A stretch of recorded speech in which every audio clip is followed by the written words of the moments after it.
Hello everyone, আশা করছি আপনারা সবাই খুব ভালো আছেন। আবার নতুন একটি ব্লগ নিয়ে আসলাম। তো আজকে সকালবেলা ব্রেকফাস্ট আপনাদের দাদাভাই কিনে এনেছে।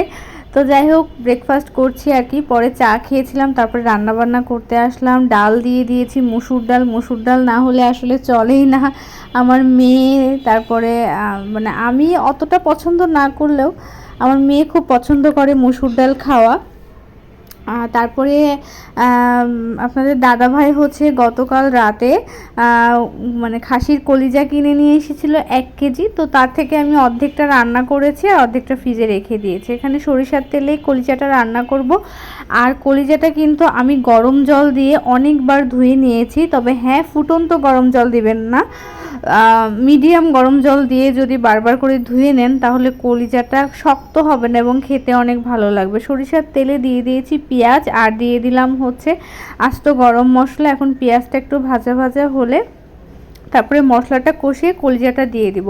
আর কলিজা রান্নায় আমি কিন্তু গরম জল ব্যবহার করব এবং ওভারকুক করা যাবে না, তাহলে কলিজাটা খেতে ভীষণ রকম সুন্দর হয়। আপনারা এভাবে একবার হলেও রান্না করে দেখবেন। এখানে দিয়েছি একটা পেঁয়াজ বাটা, আদা রসুন জিরা বাটা দিয়েছি। আর লঙ্কাটা আজকে পেস্ট করিনি, কারণ লঙ্কা গুঁড়াটাই দিব আর কি, একটু তাড়াহুড়ো আছে। আর এখানে দিয়ে দিলাম একটু ধনিয়া গুঁড়া, যেহেতু জিরাটা পেস্ট করে নিয়েছি। আর এখানে হচ্ছে পরিমাণ মতো লঙ্কা গুঁড়া দিয়ে দিব এবং মশলাটা খুব ভালো করে কিন্তু কষাতে হবে। আর আপনারা চাইলে কাঁচা লঙ্কাও দিতে পারেন, তবে হ্যাঁ, কাঁচা লঙ্কা আমি পরে দিব, আস্ত কয়েকটা দিয়ে দিব, তাহলে ফ্লেভারটা ভালো আসবে। তো ঋদ্ধিও পছন্দ করে কলিজার, বাচ্চাদের কিন্তু মানে কলিজাটা খাওয়া খুবই ভালো। আর সবারই খাওয়া উচিত আর কি, কারণ এটাতে প্রচুর পরিমাণে আয়রন থাকে। তো এই যে এখানে হচ্ছে আমি দিয়ে দিলাম হচ্ছে মানে ওই মশলা, মানে ব্লেন্ডারের যে মশলাটা লেগেছিল ওটা একটু ধুয়ে একটু জল দিয়ে আবার মশলাটা কষাবো। তবে হ্যাঁ, আমি কিন্তু মুরগির কলিজা খাই না, শুধুমাত্র খাসির কলিজাই খাই। খাসির কলিজাটাই আমার কাছে ভালো লাগে। তো এই যে কষাচ্ছি খুব সুন্দর করে। আর দুপুরে হচ্ছে ডাল আর কলিজা ভুনাটাই করব, কারণ যেহেতু আপনাদের দাদাভাই খেয়ে বের হবে। মানে দুপুর বলতে এখন দুপুর হয়নি, দুপুরের আগে আমি রান্নাবান্না শুরু করে দিয়েছি আর কি। তো এই যে দেখেন, আমি কিন্তু অনেক সুন্দর করে কলিজাটা পরিষ্কার করে নিয়েছি। আর মিডিয়াম গরম জল দিয়ে যখন আপনি ধুবেন তখন কলিজার যে কিছু ময়লা থাকে সেটা বের হয়ে যায় এবং অনেক বেশি শক্ত হয় না। আমি আগে ফুটন্ত গরম জল দিতাম, ওটা দেওয়ার পর একদম শক্ত হয়ে যেত রাবারের মতো, সেটা খেতে ভালো লাগতো না।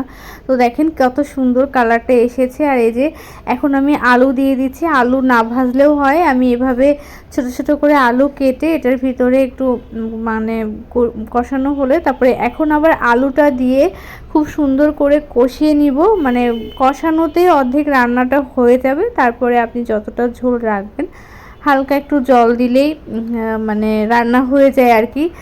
তো এই যে এখন যে আলুগুলা দিয়েছি, ফার্স্টে ভেবেছিলাম আলু মনে হয় অনেক বেশি হয়ে গিয়েছে, তো না, আলু আধা কেজি কলিজা আলু ঠিকই আছে। আর আমরা সবাই আলু খেতে পছন্দ করি, আমার মেয়ে, আমি, আপনাদের দাদা ভাই। আর শুধু আমরা 3 জন না, আমার দেবর আছে, আবার আমার একটা ভাই আছে, আমার পিসির ছেলে, ও আমাদের বাসার পাশেই, ওকে একটা বাসা নিয়ে দিয়েছি। যেহেতু ও কোচিং করছে, আমি চেষ্টা করি ওকে প্রতিদিনই এভরিডেই মানে যেটাই রান্না করি সেটা দেওয়ার, কারণ যেহেতু নতুন এসেছে, ও রান্নাবান্না ওইভাবে করতে পারে না।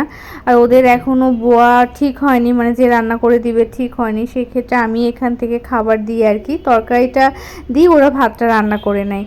তো এই যে এখানে আমার কষানোটা, কথা বলতে বলতে আপনাদের সাথে কষানোটা হয়ে গেছে। এখন পরিমাণ মতো একটু গরম জল দিয়ে দিলাম। তো দেখেন এখন দিয়ে এখন আমি ঢেকে দিব। আর তেমন কোনো মশলা এখন দেওয়ার নেই, নামানোর আগে ভাজা জিরা আর একটু গরম মশলা দিয়ে দিব।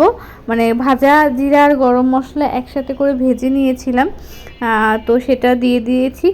আর দেখেন, আপনাদের একটা জিনিস আমি দেখাতে পারিনি, আমি কিন্তু মানে কি বলবো, একটু হচ্ছে ভাজা জিরা এখানে দিয়ে দিয়েছিলাম। আর যে গরম মশলা যে গুঁড়াটা আছে সেটা লাস্টে আর একটু পরে দিব আর কি। তো এই যে দেখেন, আমার কিন্তু প্রায় কিন্তু কলিজাটা হয়ে এসেছে। এখন জাস্ট একটু গরম মশলা গুঁড়া দিয়েই নামিয়ে নিব। এটা নামানোর পরে অনেকটা ঝোল টেনে নিয়ে যাবে।